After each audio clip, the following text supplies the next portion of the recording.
नमस्कार दर्शकों, बसंत भाग 2 कक्षा 7 के लिए हिंदी की पाठ्य पुस्तक। आज हम इसी पुस्तक के अध्याय 2 को पढ़ेंगे। अध्याय का नाम है हिमालय की बेटियां। शुरुआत करते हैं। अभी तक मैंने उन्हें दूर से देखा था। बड़ी गंभीर, शांत, अपने आप में खोई हुई लगती थी।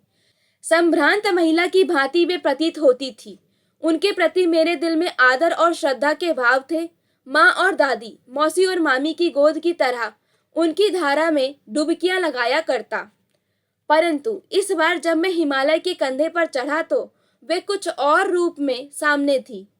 मैं हैरान था कि यही दुबली पतली गंगा, यही यमुना, यही सतलुज समतल मैदानों में उतरकर विशाल कैसे हो जाती हैं। इसका उछलना और कूदना, खिलखिलाकर लगातार हंसते जाना, इनकी ये भाव भंगी, इनका ये उल्लास कहाँ गायब हो जाता है मैदान में जाकर। किसी लड़की को जब मैं देखता हूँ, किसी कली पर जब मेरा ध्यान अटक जाता है, तब भी इतना कौतूहल और विस्मय नहीं होता जितना कि इन बेटियों की बाल लीला देखकर। कहाँ ये भागी जा रही हैं? वो कौन लक्ष्य है जिसने इन्हें बेचैन कर रखा है? अपने महान पिता का विराट प्रेम पाकर भी अगर इनका हृदय अतृप्त ही है तो वो कौन होगा जो इनकी प्यास मिटा सकेगा? बर्फ जली नंगी पहाड़ियां, छोटे छोटे पौधों से भरी घाटियां, बंधुर अधित्यकाएं, सरसब्ज उपत्यकाएं, ऐसा है इनका लीला निकेतन। खेलते खेलते जब ये जरा दूर निकल जाती हैं तो देवदार, चीड़, सरो, चिनार, सफेदा, केल के जंगलों में पहुंचकर शायद इन्हें बीती बातें याद करने का मौका मिल जाता होगा। कौन जाने बुढ़ा हिमालय अपनी इन नटखट बेटियों के लिए कितना सिर धुनता होगा। बड़ी बड़ी चोटियों में जाकर पूछिए तो उत्तर में विराट मौन के सिवाय उनके पास और रखा ही क्या है। सिंधु और ब्रह्मपुत्र, ये दो ऐसे नाम हैं जिनके सुनते ही रावी, सतलुज, ब्यास, चानब, झेलम, काबुल यानी कुंभा, कपिशा, गंगा, यमुना, सरयू, गंडक, कोसी आदि हिमालय की छोटी बड़ी सभी बेटियां आंखों के सामने नाचने लगती हैं। वास्तव में सिंधु और ब्रह्मपुत्र स्वयं कुछ नहीं है। दयालु हिमालय के पिघले हुए दिल की एक एक बूंद न जाने कब से इकट्ठा हो होकर इन दो महानदों के रूप में समुद्र की ओर प्रवाहित होती रही हैं।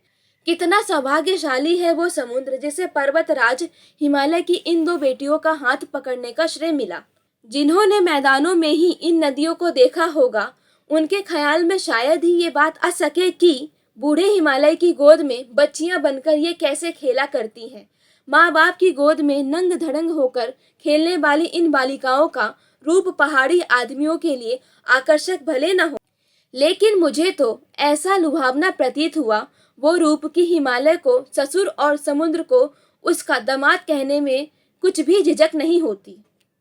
कालिदास के बिरही यक्ष ने अपने मेघदूत से कहा था, बेत्रवती बेतवा, नदी को प्रेम का प्रतिदान देते जाना, तुम्हारी वो प्रेयसी तुम्हें पाकर अवश्य ही प्रसन्न होगी।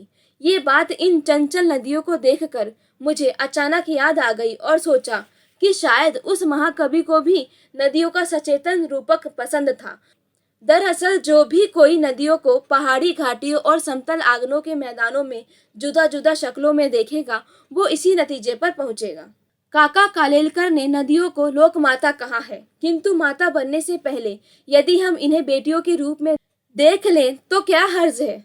और थोड़ा आगे चलिए, इन्हीं में अगर हम प्रेयसी की भावना करें तो कैसा रहेगा।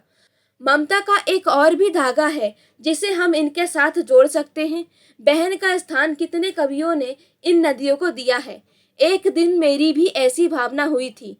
तिब्बत की बात है, मन उचट गया था, तबीयत ढीली थी, सतलज के किनारे जाकर बैठ गया।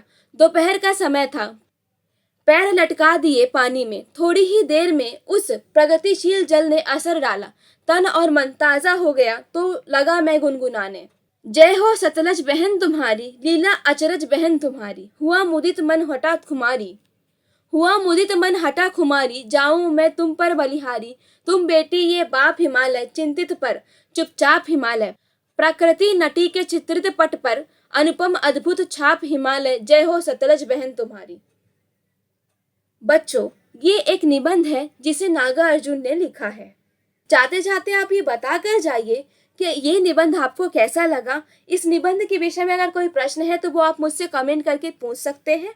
आपसे फिर मुलाकात होगी इसी पुस्तक के अगले अध्याय के साथ, और आपकी इच्छा पर मुलाकात हो सकती है इसी अध्याय के प्रश्न उत्तर पर। तब तक के लिए इंतजार कीजिए। जाते जाते चैनल को सब्सक्राइब कर दीजिए, अगर नहीं किया है, कर दिया है तो बहुत बहुत धन्यवाद।